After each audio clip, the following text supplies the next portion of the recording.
Menteri Kesihatan Khairi Jamaluddin memberi amaran bahawa kemasukan ke hospital akibat COVID-19 mungkin meningkat kerana ramai yang terlepas janji temu untuk suntikan penggalak.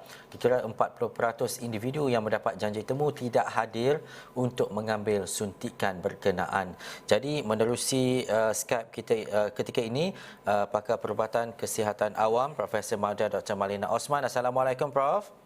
Waalaikumsalam warahmatullahi Prof, wabarakatuh. pertama sekali, apakah yang perlu dilakukan bagi memastikan vaksinasi dos penggalak dapat sambutan dan bagaimana caranya untuk kita memahamkan bahawa selepas ada suntikan-suntikan sebelum ini, dos penggalak amat penting bagi mengurangkan jangkitan dan juga gejala akibat COVID-19? Pada masa ini kalau kita lihat liputan vaksin di negara kita telah mencapai angka yang sangat menggalakkan ya.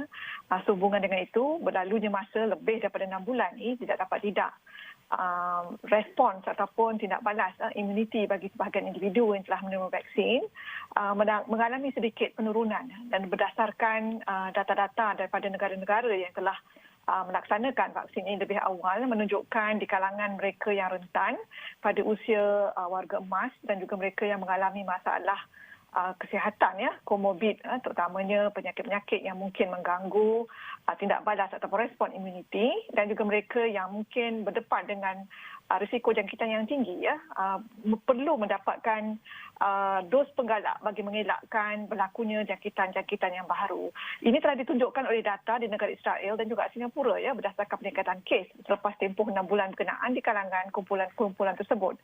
Jadi untuk memberikan kesedaran ya kepada mereka yang sudah pun divaksin, lengkap divaksin, selepas tempoh 6 bulan tersebut, mereka-mereka dalam kumpulan yang saya sebutkan tadi perlu mendapatkan dos penggalak ya, bagi membolehkan liputan antibody ya, dapat mencegah jangkitan serta melindungi mereka dari kemungkinan mendapat jangkitan baru, seterusnya mengelakkan sebarang kluster yang dapat menjejaskan perkhidmatan kesihatan kita. Doktor, dinyatakan ada janji temu dan hampir 40% daripada jumlah berkenaan yang tidak hadir, dan ini memungkinkan jumlah kemasukan ke hospital itu juga meningkat. Bagaimana doktor melihat kepada mungkin dalam tempoh beberapa hari ataupun minggu ini, sekiranya masih lagi belum mendapat sambutan yang menggalakkan, apa langkah yang perlu dilaksanakan doktor? Saya berpendapat yang pertamanya Kementerian Kesihatan wajar memberikan penekanan kepada masyarakat bahawa situasi kita masih belum reda seperti mana yang kita harapkan. Walaupun indikator pengurusan wabak menunjukkan penurunan, tapi kes aktif masih tinggi, lebih daripada 60,000 pada data-data yang ditunjukkan pada masa sekarang. Oleh itu, dengan fakta yang kita perolehi berdasarkan apa yang telah ditunjukkan oleh Kementerian Kesihatan, kemungkinan jangkitan akan berlaku dalam tempoh yang terdekat ini sekiranya SOP tidak dipatuhi sebaik-baiknya, dan dalam masa yang sama mereka yang telah divaksin ini mungkin terdedah kepada jangkitan yang baru. Jadi sehubungan dengan itu, kalau kita perhatikan, penting di sini untuk kita mengambil tindakan untuk membolehkan kita betul terlindung daripada sebarang potensi yang berkenaan. Dan juga doktor, dalam situasi dan juga keadaan semasa kita melihat kepada angka COVID-19 yang mungkin hari ini melepasi angka 6,000 kes positif COVID-19, dan juga kita telah melepasi angka peratusan yang tinggi untuk menerima dos kedua COVID-19. Bagaimana doktor untuk melihat kepada isu dan juga waktu ke depan ini untuk memastikan bahawa dos penggalak itu sentiasa diaktifkan, sentiasa menerima sambutan daripada masyarakat, dan bagaimana untuk memastikan bahawa kita dapat mengurangkan kadar ini dalam jangka masa yang segera, walaupun kita dapat melihat kepada akses kepada pergerakan itu tidak lagi ketat seperti sebelum ini. Saya berpendapat sedikit tambahan daripada apa yang saya jelaskan tadi. Di samping maklumat yang diberikan oleh Kementerian Kesihatan dari masa ke semasa, wajar juga data mengenai mereka-mereka yang dijangkiti, maksudnya jangkitan baru di kalangan kumpulan yang macam mana. Saya berpendapat masyarakat memerlukan data. Mereka memerlukan data sedemikian untuk meyakinkan sebilangan mereka yang perlu menerima dos penggalak ini tampil ke hadapan untuk menerima dos. Pada masa ini mereka beranggapan bahawa cukup dengan apa yang ada. Jadi sebahagian mereka berdasarkan pengalaman sebelum ini merasakan sudah cukup dan tidak perlu lagi untuk melalui satu proses yang baru untuk menerima vaksin yang baru. Agak getir juga sebenarnya sebab pada masa ini seperti yang mana saya sebut tadi, kita masih belum keluar sepenuhnya daripada era pandemik ini dan data-data mengenai dos yang menerima dos sebelum ini masih lagi dalam kajian dan di Brigad Kebangsaan. Saya yakin data itu sedia ada, tinggal lagi untuk dikongsikan dengan masyarakat bagi memberikan keyakinan kepada mereka keperluan untuk mengambil dos penggalak ini.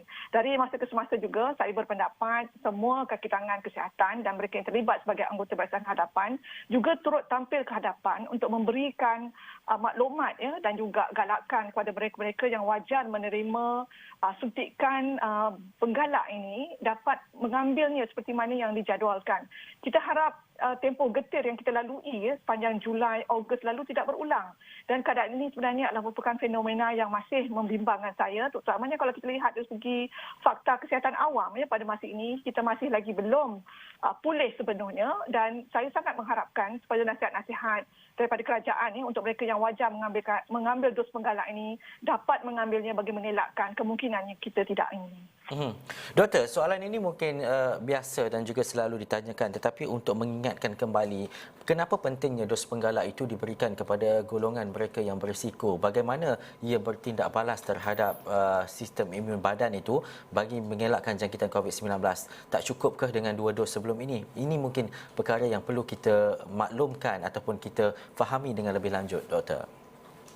Pada masa ini seperti mana yang kita maklumi, kita masih lagi berada dalam era pandemik. Data-data mengenai pandemik sedemikian dan juga mengenai pemvaksinan masih lagi dalam tempoh pengumpulan sepenuhnya, penganalisaan dan kita berdepan dengan situasi yang agak getir sebenarnya di mana untuk memberikan sepenuhnya fakta sedemikian agak terhad dan apa yang penting di sini ialah sejumlah evidence ataupun bukti yang ditunjukkan pada kita pemberian vaksin selepas tempoh 6 bulan perlu disertakan dengan dos penggalak bagi mengelakkan kemungkinan berlakunya ledakan ataupun cetusan kes-kes yang baru.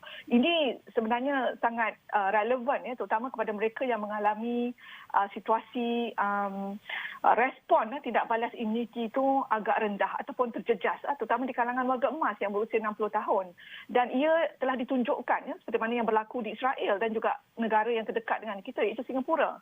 Selepas satu tempoh iaitu selepas tempoh 6 bulan ramai di kalangan kumpulan ini yang perlu mendapatkan rawatan dalam ICU.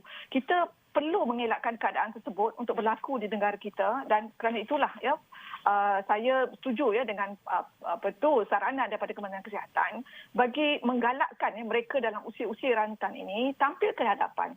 Apatah lagi mereka yang telah diberikan temujanji untuk mendapatkan dos penggalak supaya hadir menerima suntikan tersebut. Kita harus mengelakkan kemungkinan berlakunya komplikasi serius sehingga membawa kematian yang akan melibatkan satu lagi kita harap tidak berlaku gelombang pada masa yang akan datang. Baik, terima kasih Profesor Madar Dr. Malina Osman, pakar kesihatan awam UPM. Kita faham dan juga mengetahui bahawa situasi ini bagaimana dan kenapa perlunya ada suntikan penggalak untuk COVID-19 untuk vaksin ini.